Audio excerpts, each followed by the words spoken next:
I need to tell you about the night Sarah said the sentence that almost made me walk away, and why staying instead turned into the best decision I've ever made. My name's Ethan Cole. I'm 33.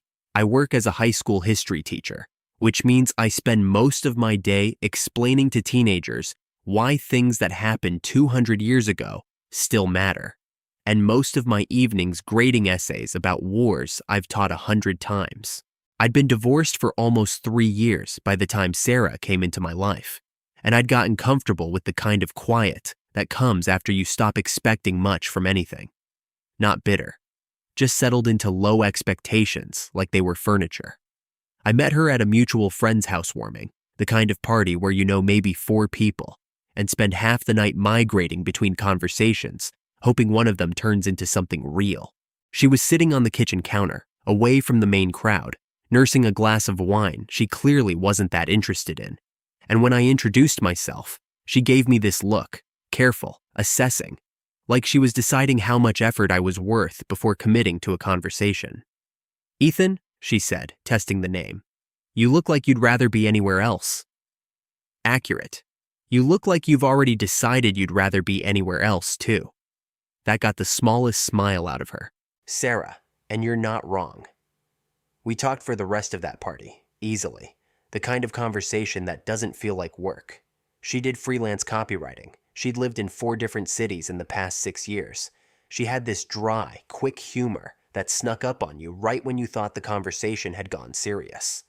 I liked her immediately, in the uncomplicated way you like someone before you know enough about them to be careful. We started seeing each other a few weeks later. Coffee turned into dinner. Dinner turned into long walks, where neither of us wanted to be the one who said it was time to go home. She was funny and sharp, and paid attention in a way that made me feel like she was actually listening instead of waiting for her turn to talk. But underneath all of that, I started noticing something else. A kind of bracing, like she was always half expecting the conversation, or the date, or the relationship to end in disappointment.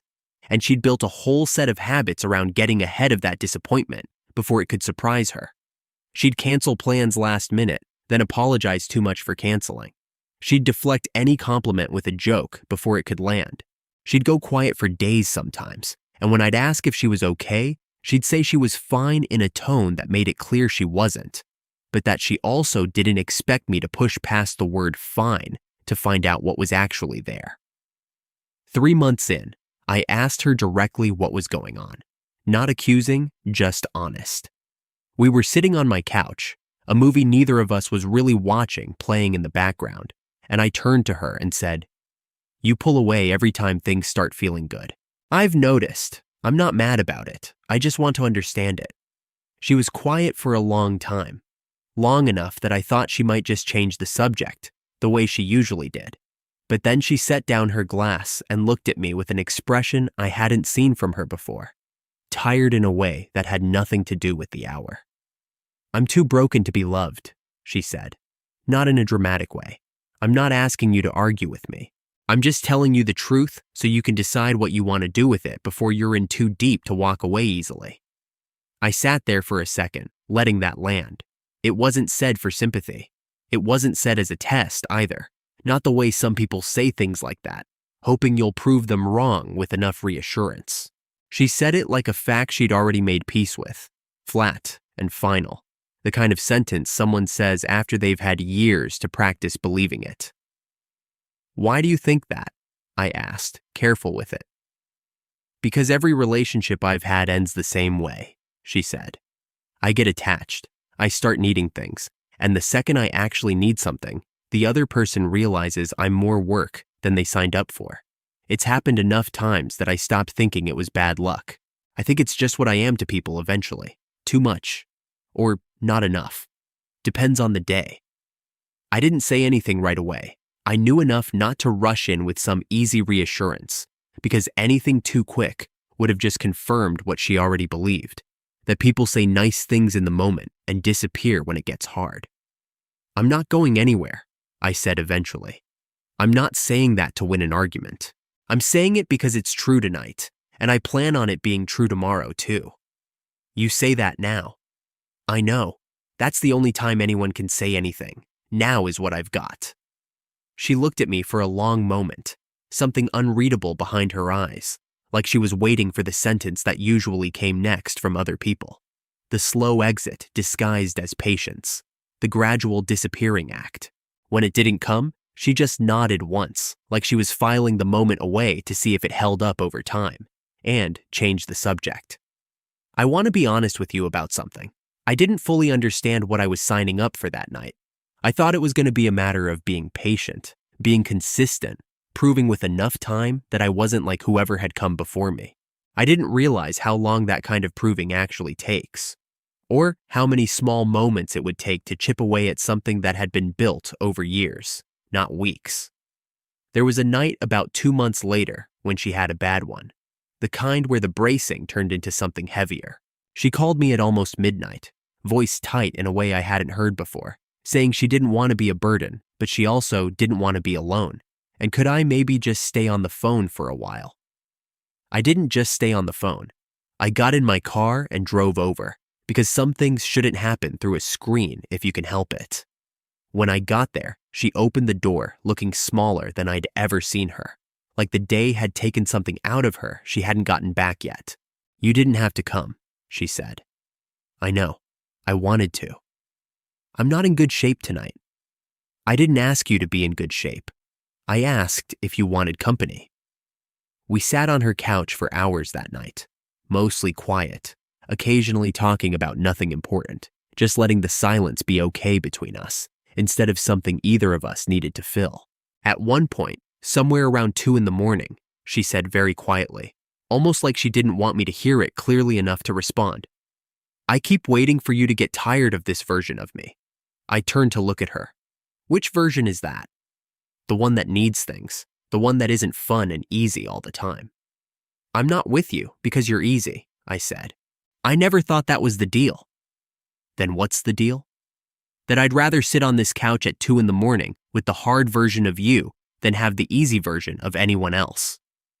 She didn't say anything to that for a long time. When I looked over, she had tears in her eyes that she wasn't trying to hide, which I'd learned by then was rare for her, because hiding things was usually her first instinct. "I don't know how to believe that yet," she said. "You don't have to believe it yet. I'm not asking for belief tonight. I'm just asking you to notice that I'm still here in the morning." And I was. That became the pattern, not some dramatic single moment that fixed everything, because that's not how this actually works, no matter what the easy version of this story would want you to believe. It was small and repeated, staying after the bad nights, not flinching when she tested me, sometimes on purpose, sometimes without meaning to, pulling away just to see if I'd let her go easily, answering the phone at midnight instead of letting it ring through to voicemail, showing up the next day acting normal instead of treating her like something fragile that needed careful handling, because she'd told me once that the thing she hated most was being treated like a problem instead of a person. There was a turning point, though, about 8 months in, that I think about more than any other moment in our relationship. We'd had a fight, a real one, about something small that turned into something bigger, because she got scared and pushed before I could prove her wrong about whatever she was scared of that week. She said some things designed to make me leave. Sharp things, testing things. And for about 30 seconds, I felt the old instinct in myself, the urge to protect my own feelings by stepping back. I didn't step back. "You're trying to get me to leave," I said. "I can tell. I'm not going to." "You don't know that." "I do, actually, because I've had 8 months of nights like this to figure it out. You get scared, you push, and you wait to see if it works. It's not going to work, Sarah. Not because I'm some saint, because I actually want this, the hard parts included." She broke down then, not the quiet kind of tears from before, the real kind, the kind that comes after holding something together for way too long. "I don't know how to stop doing this," she said. "I don't know how to believe someone's actually going to stay." "You don't have to know how yet," I said. "You just have to keep noticing that I am." It took a long time after that, months more, for the bracing to soften into something less automatic. It wasn't a single conversation that fixed it. It was 100 small mornings where I was still there, 100 bad nights where I picked up the phone, 100 moments where she expected the slow disappearing act and got consistency instead. Slowly, the testing stopped being constant. Slowly, she started believing things out loud instead of just hoping them quietly. About a year and a half in, we were lying in bed on an ordinary Sunday morning, nothing special about the day, and she turned to me out of nowhere and said, "I don't think I'm too broken to be loved anymore." I felt something in my chest go still. "No? No," she said. "I think I was just waiting for someone to prove the opposite long enough that I'd actually believe it instead of just wanting to. And now? Now I believe it," she said. "Not because you said the right things, because you stayed through all the wrong nights until I ran out of reasons to doubt it." I pulled her closer, and we lay there for a long time without saying anything else, because some moments don't need more words attached to them to mean something. We've been together almost 3 years now. She still has hard nights sometimes, fewer than before, but they still happen, because healing isn't a finish line you cross once and never think about again. The difference is that now, when they come, she calls instead of disappearing, and I show up without either of us treating it like an emergency that needs fixing instead of just a part of loving someone fully. She told me recently that the sentence she said that first night, "the too broken to be loved one," wasn't a test exactly, even though it ended up working like one. It was just the truest thing she knew how to say at the time, the belief she'd built out of every relationship that had quietly given up on her before. She said she expected me to either argue with her too hard, the kind of overpromising people do when they want credit for being supportive, or to quietly start pulling away the way everyone else had. She said what she didn't expect was someone who just kept showing up without needing her to perform getting better for him. I think about that a lot. How the people who say things like that aren't usually asking you to fix them. They're just giving you the chance to prove, slowly, with actions instead of speeches, that the story they've been telling themselves isn't the only possible ending. I didn't stay because I had some perfect understanding of what she needed. I stayed because every time I almost didn't, I thought about what it would mean to become one more name on the list of people who confirmed what she already believed about herself. I didn't want to be that. I wanted to be the exception, even if it took a long time to actually become one. So tell me, if someone you cared about told you they were too broken to be loved, what would you have done? Would you have argued or just stayed and let your actions answer the question instead? And have you ever watched someone slowly stop believing the worst thing they thought about themselves just because somebody refused to leave? Let me know down in the comments. If this story is heavy for you in a personal way, please know that reaching out to a therapist or someone you trust is always worth doing. You don't have to carry it alone. And if this one moved you, do me a favor. Like the video, subscribe to the channel, and I'll see you in the next one.